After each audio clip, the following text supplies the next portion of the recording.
राधे राधे, जय श्री कृष्णा।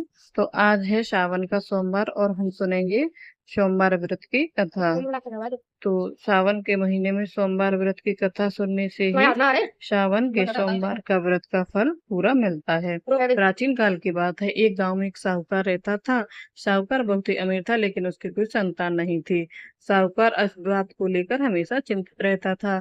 साहूकार भगवान शिव को प्रसन्न करने के लिए सोमवार का व्रत रखता था और व्रत के दौरान भगवान शिव पार्वती का पूजन करता और शाम को शिवलिंग पर दीपक जलाता था। साहूकार की पूजा अर्चना को देखकर एक दिन माता पार्वती ने भगवान शिव जी से कहा, हे प्रभु, यह साहूकार आपका परम भक्त है। प्रत्येक सोमवार को विधि विधान से आपकी पूजा करता है। मुझे लगता है कि आपको उसकी मनोकामना पूर्ण करनी चाहिए। शिवजी ने पार्वती की बात को सुनकर कहा, हे गौरी, यह संसार एक कर्म क्षेत्र है।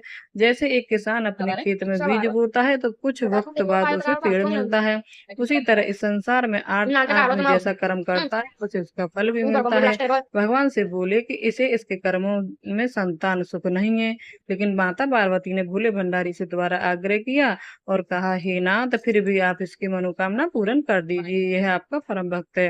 अगर आपने अपने भक्तों की इच्छा को पूरा नहीं किया तो वह आपकी पूजा आराधना क्यों करेंगे।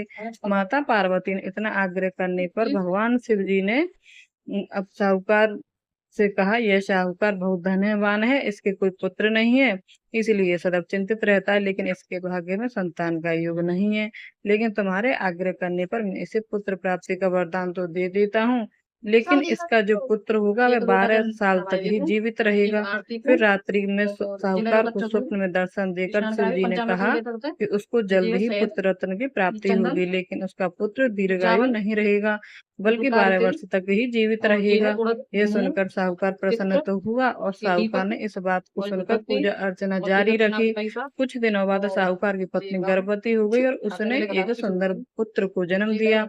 बालक के जन्म से घर पर हर्षोल्लास का माहौल था, लेकिन साहूकार खुश नहीं था, क्योंकि उसको पता था कि उसके बालक का जीवन केवल 12 वर्ष तक ही सीमित है। उसने यह बात किसी को नहीं बताई।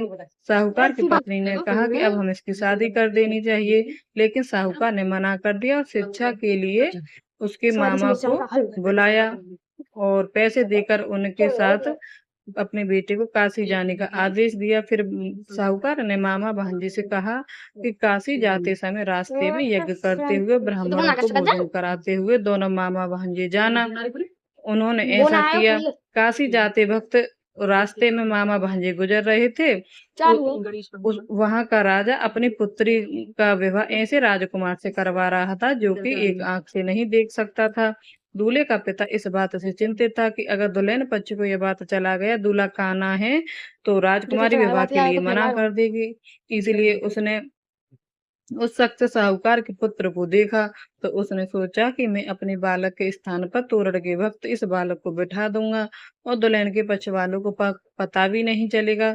दूल्हे के पिता ने अपने पुत्र को इस बात के लिए उस साहूकार के बेटे को इस बात के लिए राजी कर लिया। इस तरह साहूकार के उच्च स्तर के दूल्हे के कपड़े पहने और घोड़े पर चढ़कर तोरण की रस्म पूर्ण की। तोरण के बाद फेरों की जब बारी आई तो दूल्हे के पिता ने साहूकार के पुत्र से अनुरोध किया वह दुल्हन के साथ फेरे ले ले और विवाह संपन्न हो जाए। तो यह बात किसी को ना बताए। मामा भी राजी हो गया, विवाह समारोह भी निपट गया और शादी संपन्न होने के बाद मामा भांजा काशी के लिए प्रस्थान कर गए। परंतु साहूकार के पुत्र ने दुल्हन के कपड़ों पर लिख दिया कि तुम्हारी शादी मुझसे हुई है, लेकिन जिसके साथ तुम जाओगी वह एक आंख वाला आदमी है और मैं काशी शिक्षा ग्रहण करने जा रहा हूँ।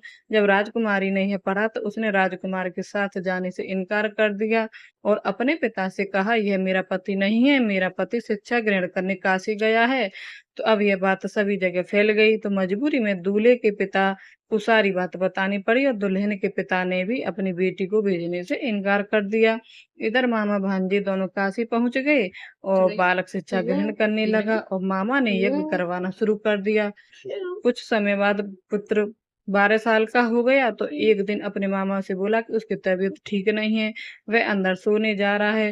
अंदर पुत्र सोने गया तो उसकी मृत्यु हो गई। कुछ देर बाद जब मामा अंदर पहुंचे, उन्होंने अपने भांजे को मरे हुए देखा तो वे बहुत दुखी हुए, परंतु वह रुक नहीं सकते थे, वरना उनका यज्ञ अधूरा रह जाता।